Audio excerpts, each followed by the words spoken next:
This video is for 14-2. So back at the very beginning of the semester, we talked about there being four main financial statements: the income statement, statement of retained earnings, balance sheet, and statement of cash flows.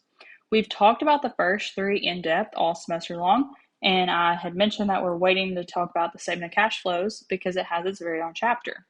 We are finally here. Chapter 14 is all about statement of cash flows, and we have a whole chapter just for this statement. So the first thing we're going to do is get comfortable with identifying what kind of transactions fit into the statement of cash flows and where in what section that they go in for the statement of cash flows. So there are three different sections. So the first section we see here is operating.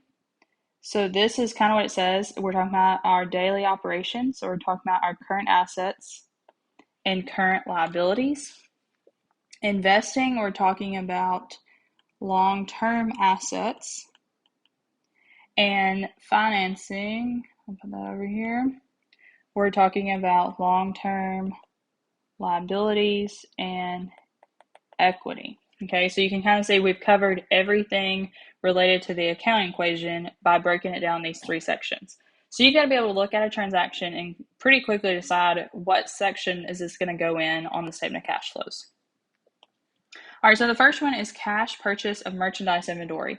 All right, so if we're in the business of selling stuff, in this case inventory, that is going to be our day-to-day operations. So I'm going to put an O for operation or operating section. Cash payment of dividends.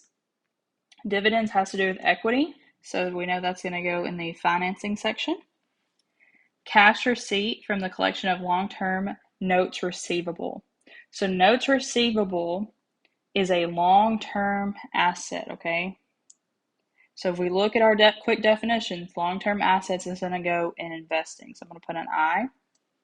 Cash payment for income taxes. Income taxes is part of our year-to-year operating cycle. We're always going to be paying those every year. So we're going to put in an O. Purchase of equipment in exchange for notes payable. So I want you to pay close attention to something. All of these transactions so far have started with the word cash. This one does not. There's no cash involved. We are actually, well, there is cash, but we're borrowing the money. The cash is not coming from us internally. We are borrowing in terms of signing a note, probably at a bank, to buy this equipment.